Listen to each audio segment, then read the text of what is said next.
कोशिश कर रहा हूं कि आप इस तरह का कोई काम मत करिए। आप सुबह के वक्त में अपने घर से निकलकर अपना एक एक वोट का इस्तेमाल करिए, पतंग के निशान पर बटन दबाइए और आपकी पार्टी को कामयाब करिए।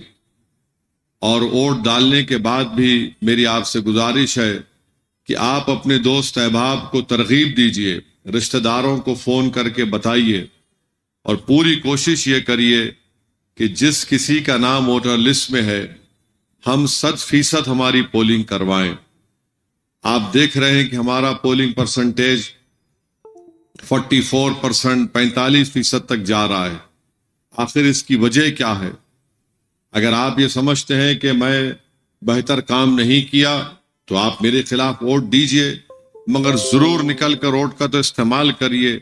और याद रखिए, 5 साल में एक मर्तबा ही आपको पार्लियामेंट के इलेक्शन में अपनी पसंद और नापसंद के इजहार का मौका आपको मिलता है।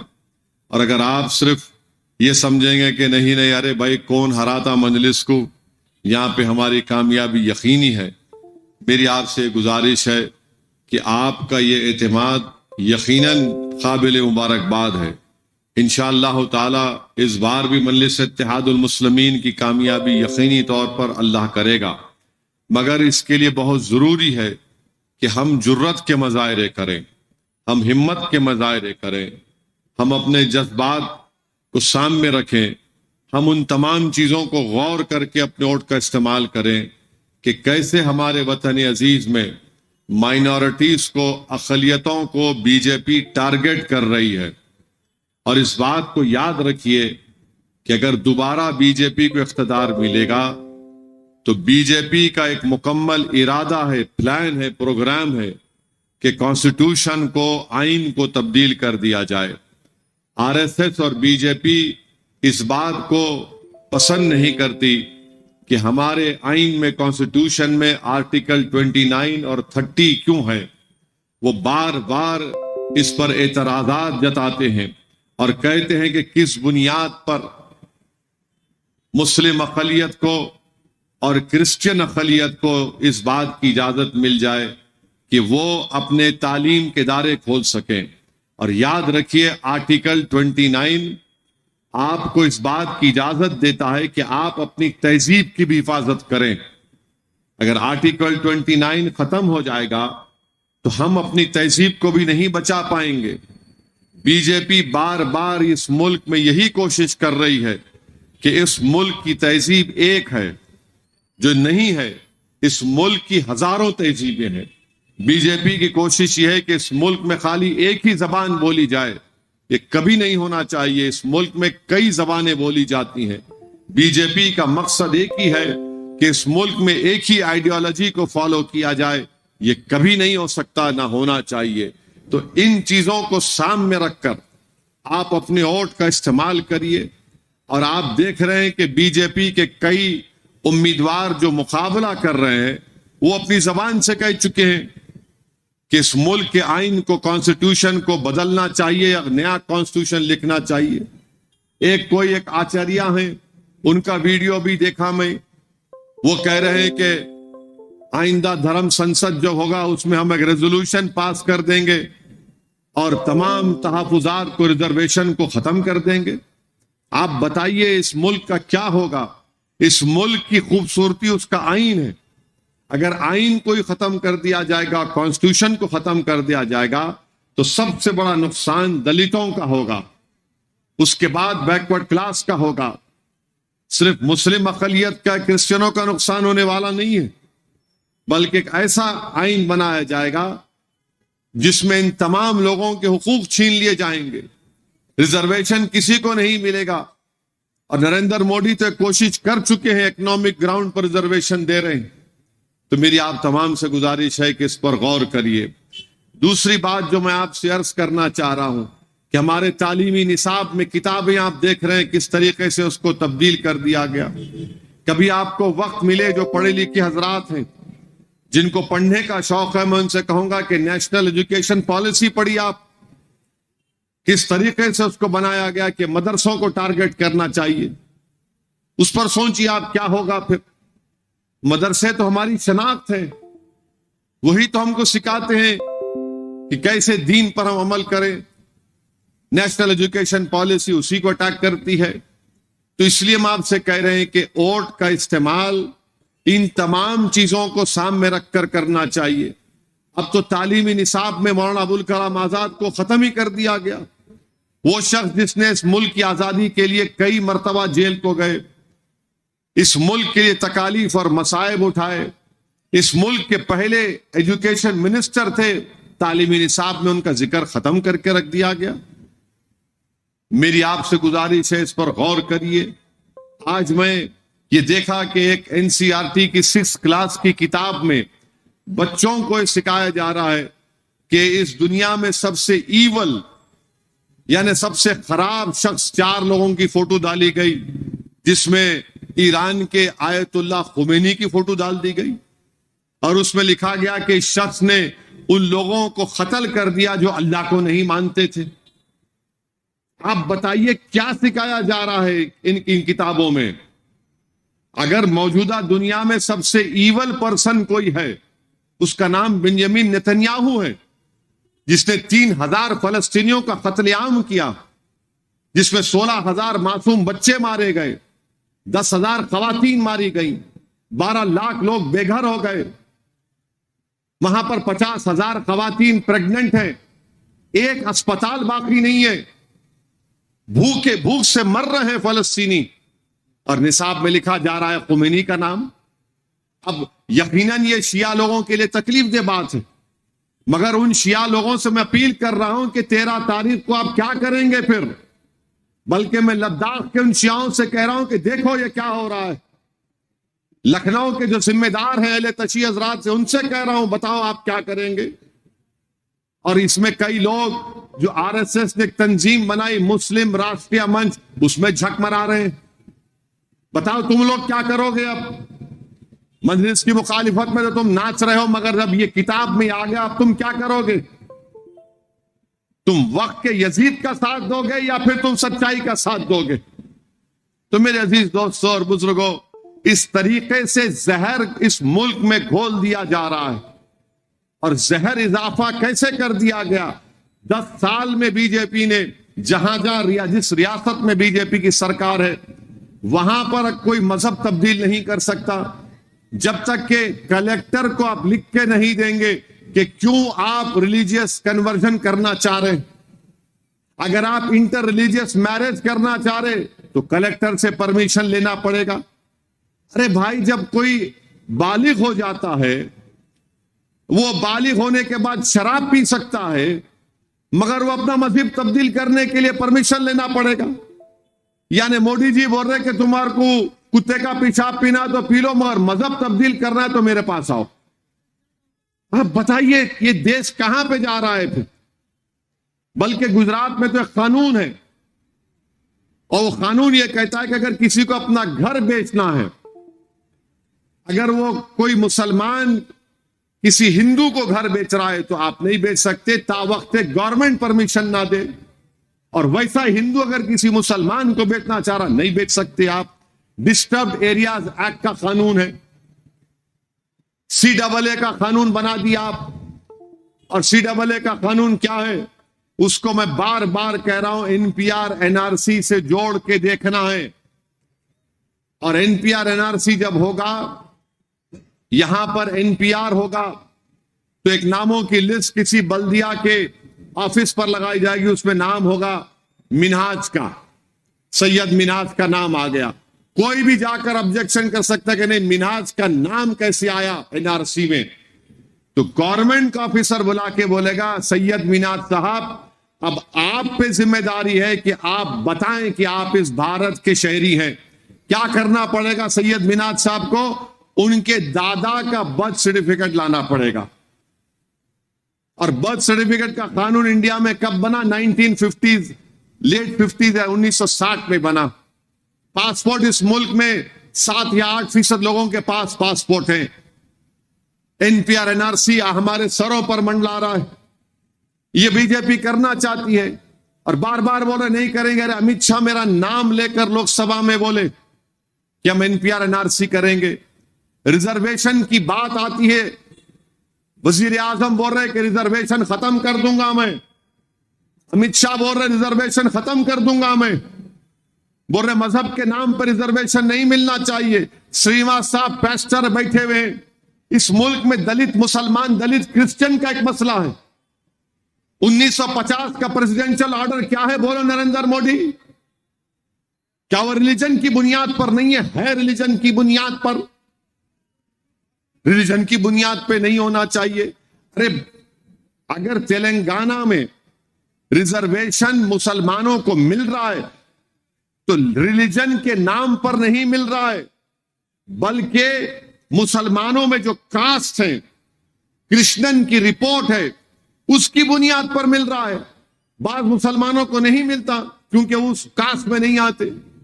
मगर अमित शाह आकर बोल रहे हैं, नरेंद्र मोदी बोल रहे रिजर्वेशन निकाल देंगे। क्यों निकालेंगे? क्योंकि इस रिजर्वेशन के तहत उन गरीबों के बच्चे, जो ऑटो वाले का बच्चा है, जो किसी गरीब खानदान से आता है, उनका बेटा बेटी डॉक्टर बन रहे हैं, इंजीनियर बन रहे हैं, डीवाईएसपी बन रहे हैं, आरडीओ बन रहे हैं, एमआरओ बन रहे हैं, टीचर बन रहे हैं, प्रोफेसर बन रहे हैं, नर्सेज बन रहे हैं। बीजेपी को नफरत है इससे। ये क्यों कर? अरे भाई, अगर इस मुल्क का 14% आबादी, बल्कि अगर क्रिश्चियंस को भी मिला लिया, आप सिखों को मिला लिए, 20% की आबादी है माइनॉरिटीज की, अगर वो कमजोर रहेंगे तो मुल्क ताकतवर कैसे होगा बताइए आप? मोदी बोलते विश्वागुरु विश्वागुरु, का विश्वागुरु? आप जब अकलियतों के तरक्की के मौकों को खत्म करके रखना चाहते हैं, उनको आप ऊपर उठता हुआ नहीं देखना चाहते, आप उनको गरीबी और मुफलिसी में रखना चाहते हैं, तो मेरे अजीज दोस्तों और बुजुर्गों, ये इसके लिए भी आपको वोट देना पड़ेगा 13 मई के दिन निकलकर। एक ताकतवर वर्डिक्ट और फैसला आपको देना है अपने वोट के जरिए। आप पूछ लीजिए, कई ऐसे जगह पर भारत में, मुल्क में ईसाइयों पर हमले होते हैं, मामूली बैप्टाइजेशन की सेरेमनी करने नहीं दिया जाता उन लोगों को। बैप्टाइजेशन की सेरेमनी को बोलते हैं कि नहीं, रिलीजियस कन्वर्जन हो रहा है, मारा जाता है, पीटा जाता है। सुप्रीम कोर्ट में केस चल रहा है, कॉलिन गोंजाल्विस एक वकील है मायनाज, वो लड़ रहे हैं। कहां जाएगा फिर मुल्क? ये क्या बचेगा इस मुल्क में? इतनी नफरत वजीर आजम की तरफ से खुद फैलाई जा रही। एक वजीर आजम कोई तकरीर कर सकता है क्या? बताइए आप। क्या आप मुसलमानों को वजीर आजम कह रहे हैं कि घुसपैठी हैं, ये बच्चे ज्यादा पैदा करते हैं, और हिंदू मां और बहनों के गलों से मंगलसूत्र निकालकर मुसलमानों को दिया जाएगा? ये कोई जबान है वजीर आजम की इस्तेमाल करने की? अरे ये तो रोड चलता हुआ आदमी भी नहीं बोलेगा, मगर वजीर आजम बोल रहे हैं और लोग सुन रहे हैं और लोग थाली मार रहे हैं। अजीब माहौल हो चुका है। माने नफरत को नॉर्मलाइज कर दिया गया वजीर आजम की तरफ से। झूठ पे झूठ, इतना झूठ बोलते हैं वजीर आजम। ये बोलना कि बच्चे ज्यादा पैदा करते हैं, अरे बताओ, डेटा दो, कितने बच्चे पैदा हो रहे बताओ। आप खुद 6 भाई हैं नरेंद्र मोदी के, अमित शाह की 6 बहनें हैं, आरएसएस के गोलवालकर तो 11, उनके अब्बा 11 लोगों को पैदा करे।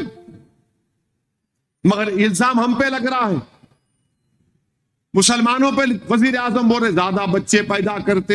अरे तुम्हारा टोटल फर्टिलिटी का डेटा बता रहा है कि मुस्लिम खवातीन का TFR गिरा है। मगर वजीर आजम बोलते हैं बच्चे बहुत पैदा कर रहे। फिर ये बोलते हैं कि घुसपैठी है। घुसपैठी का मतलब कोई पड़ोसी ममालिक से घुस के आ गए, जैसा रोहिंग्या लोग हैं हमारे पास। UNHCR का कार्ड है बास के पास नहीं है। 17 करोड़ की आबादी इस देश में मुस्लिम अकलियत की है। ये कैसा हमारा वजीर आजम है जो 17 करोड़ आवाम से कह रहा है कि घुसपैठी है? कहां घुसपैठी, हम बताओ। अंग्रेजों से लड़के अंग्रेजों को भगाने वालों का नाम क्या था? काला पानी की सजा काटने वाले कौन थे? RSS की चड्डी पहनने वाले थे वजीर आजम। आपके आरएसएस वाले अंग्रेजों से मुकाबला किए ही नहीं। जब क्विट इंडिया मूवमेंट का ऐलान हुआ तो जिन्ना के साथ श्यामा प्रसाद मुखर्जी ने हुकूमत बनाई थी। दोनों भी टू नेशन थ्योरी के कायल थे। आज हम इस मुल्क में तो हमने जिन्ना के पैगाम को ठुकराया। हमने कहा कि हम टू नेशन थ्योरी को नहीं मानते। श्यामा प्रसाद मुखर्जी बनाए थे, गवर्नमेंट नहीं बनाई थी। बोलो नरेंद्र मोदी, अगर आपको नहीं मालूम तो मालूम करके बोलो। ये बनाए लोग और आप हमको गाली देते हैं। घुसपैठी है, कहां के घुसपैठी है? किधर से आए घुसपैठी? 10 साल में 14 मरतबा इस गवर्नमेंट से पूछा गया, बताओ कितने घुसपैठी है, कितने इलीगल लोग भारत में आए। बोले डेटा ही नहीं है। मैंने भी एक सवाल किया था, अब बोल रहे घुसपैठी आ गए। मंगलसूत्र छीन लेंगे हिंदू बहनों के गलों से। प्रधानमंत्री, मंगलसूत्र की अहमियत आपको कितनी हमको मालूम। अगर हम मुंह खोलेंगे तो बात बहुत दूर तक चले जाएंगी, बहुत दूर तक जाएंगी बात। हम खामोश बैठे हुए हैं, आपको बोल रहे हैं मंगलसूत्र। अरे कोविड में लोग मर गए थे, उनकी लाशों को नदी के किनारे कुत्ते खा रहे थे, पानी में लाशें तीर रही थी। कैपिटल दिल्ली है, ऑक्सीजन नहीं था, कोर्ट को बोलना पड़ा ऑक्सीजन दो। बताओ फिर ये उनके मंगलसूत्र को बचाने के लिए आपने क्या किया? आप बोल रहे हैं। माने मकसद एक ही है कि लफ्ज मुसलमान के ताल्लुक से हमारे हिंदू भाई बहनों में, दलितों में, ओबीसी में नफरत पैदा की जाए, इनका खौफ पैदा किया जाए। तो मैं आपसे अपील कर रहा हूं कि वजीर आजम, जिसको अंग्रेजी में बोलते डॉग विजिल पॉलिटिक्स कर रहे हैं, उर्दू में तर्जुमा करें तो कुत्ते की सीटी की सियासत कर रहे हैं। डॉग विजिल पॉलिटिक्स बोलते हैं उसको, वो कर रहे हैं। हर जगह जा रहे हैं। अब बिहार में बोले खासम खास वोट बैंक। अरे मिस्टर मोदी, इस देश में कभी मुसलमानों का वोट बैंक ना था ना रहेगा।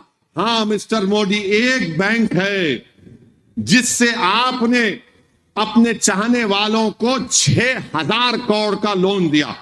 कितना दिया? 6,000 करोड़ का लोन। और वो दलित, वो बैकवर्ड क्लास के लोग 5 लाख 10 लाख के लोन के लिए बैंक में उनकी चप्पल घस जाती। मगर जो मोदी का दोस्त है, मोदी ने कहा बेटा ले, ये बैंक मेरा है, 6,000 करोड़ ले ले। 6,000 करोड़ का लोन दिया। आप बोल रहे कि मंगलसूत्र छीन कर मुसलमानों को दिया जाएगा। अरे इस मुल्क में 1% लोगों के पास 40% दौलत है। 1% of people of India have 40% of wealth. 5% लोगों के पास 60% दौलत है। बताओ मोदी, तुम तो चाय बेच के आए थे ना, तुमको नहीं दिख रहा ये? तुमको नहीं दिख रहा ये? मगर आप निशाना किसको बना रहे? मुस्लिम अकलियत को निशाना बना रहे। वजीर आजम, इलेक्शन हो जाएगा, आप भी चले जाएंगे, मैं भी चले जाऊंगा इस दुनिया से, मगर देश तो रहेगा ना। यहां पर गरीब, मुसलमान, दलित, आदिवासी, हिंदू सब रहेंगे। उनका क्या होगा बताओ? आप अपनी रोटी सेकना चाहते हैं नफरत की दीवार उठाकर। इस मुल्क में इतना बुरा हाल हो चुका है। एक प्राइवेट यूनिवर्सिटी में एग्जाम हुआ तो 4 बच्चे एग्जाम के आंसर पेपर में कुछ नहीं लिखे। क्या लिखे? जय श्री राम। तो चारों को यूनिवर्सिटी ने 50% मार्क्स दे दिए। 50% मार्क्स। ये हाल है। क्यों दिया यूनिवर्सिटी ने? क्योंकि वो देख रहा है कि प्राइम मिनिस्टर मुस्लिम अकलियत को टारगेट कर रहा है। तो बोले भाई अगर नहीं देंगे तो हमारी यूनिवर्सिटी का क्या होगा? वो देख रहे हैं कि प्राइम मिनिस्टर सुबह शाम मुसलमान मुसलमान मुसलमान। मगर मैं जवाब देना चाहूंगा, एक लतीफा उसको बनाया हूं। वो 4 स्टूडेंट का नाम क्या था मालूम आपको? एक का नाम नरेंद्र मोदी, एक का नाम अमित शाह, एक का नाम योगी, चौथे का नाम जेपी नड्डा। कुछ नहीं करे, खाली लिख दो वोट दो। नौजवानों का मुकद्दर बर्बाद, रोजगार नहीं मिलता नौजवानों को। 400 पार बोलते मोदी, पेट्रोल 100 पार हो गया। गैस का सिलेंडर इतना महंगा हो गया। इनकी एक ही गारंटी है नरेंद्र मोदी की 2002 से कि मैं नफरत फैलाऊंगा भारत में, यह इनकी गारंटी है। तो मेरी आप तमाम सदवन गुजारिश है कि 13 मई के दिन इस हैदराबाद के भाईचारगी को बचाने के लिए, हैदराबाद के अमन को बचाने के लिए, और जो तीर मारना चाह रहे इनका असली चेहरा वो है, और बार बार बोल रहे पतंग काट लेंगे, फुला कर लेंगे। अरे याद रखो, जब हम पतंग पिलाते तो दूसरे की पतंग या तो खींच के काटते या ढील दे के काटते। एक तीसरा तरीका भी है अत्ते मारने का। अगर अत्ते मार लिए तो मेरी तुम्हारी पतंग भी मेरे पास आ जाती। हम क्या बोलते, नहीं देता, मेरे कहीं आ गई। अब समझो जरा, एहतियात। तो आपसे अपील है, 13 तारीख के दिन आप अपना एक एक कोट पतंग के निशान पर बटन दबाइए। हैदराबाद की अपनी इबादत गाहों को बचाइए, चाहे किसी की इबादत गाह हो। हैदराबाद के अमन को बचाइए। ये तेलंगाना और हैदराबाद के अमन को बर्बाद करने के लिए आ रहे। मेरी आपसे गुजारिश है कि 13 तारीख के दिन एक तरफा मुत्तहिद होकर पतंग के निशान पर बटन दबाकर अपने इत्तेहाद और शऊर का सबूत दीजिए। अस्सलाम वालेकुम व रहमतुल्लाहि व बरकातहू।